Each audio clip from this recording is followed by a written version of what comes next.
రాజశేఖర రెడ్డి గారు ఉన్నప్పుడు అధ్యక్ష ఇది 7 కొండలు కాదు 2 కొండలని ఉత్తర్వులు ఇచ్చాడు. ఇలా జీవితంలో నువ్వు ఇంకా మారవా? మారను. దాన్ని ఎన్నికలు ఆ పరిధిలో జరగకూడదన్న ఉద్దేశంతో మాత్రమే వైఎస్ఆర్ 27.5 చదరపు కిలోమీటర్ల పరిధిలో ఎన్నికలు జరగకూడదని జీవో ఇచ్చింది. అంతేగాని మిగతాదంతా తిరుమల వెంకటేశ్వర స్వామికి సంబంధం లేదని ఎక్కడ చెప్పలేదు. ఏమో సార్ నాకు కనపడతావు. టీటీడీని 7 కొండలుగా గుర్తించింది రాజశేఖర రెడ్డి గారు. 746 జీవో 747 జీవో వైఎస్ఆర్ గారు ఇచ్చినారు. మేము వచ్చినా క్యాన్సిల్ చేస్తామన్నాడు.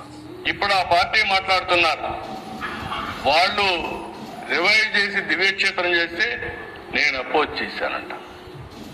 కళలో కూడా చేయలేను అధ్యక్ష, ఇమాజిన్ చేయలేను. చాలు చాలు బాబు, నాటకాలు చాలా చూసాములే మేము. 746-47 జీవోలు 2 వచ్చాయి. తెలుగుదేశం పార్టీ దీనికి వ్యతిరేకంగా ఉంటాం. రేపు అధికారంకి వస్తాయి, ఈ 2 జీవోలు కూడా తీసేస్తామని చెప్పి కూడా నేను మీ అందరికీ హామీ ఇస్తున్నా. నిన్ను కొట్టినా కుక్కను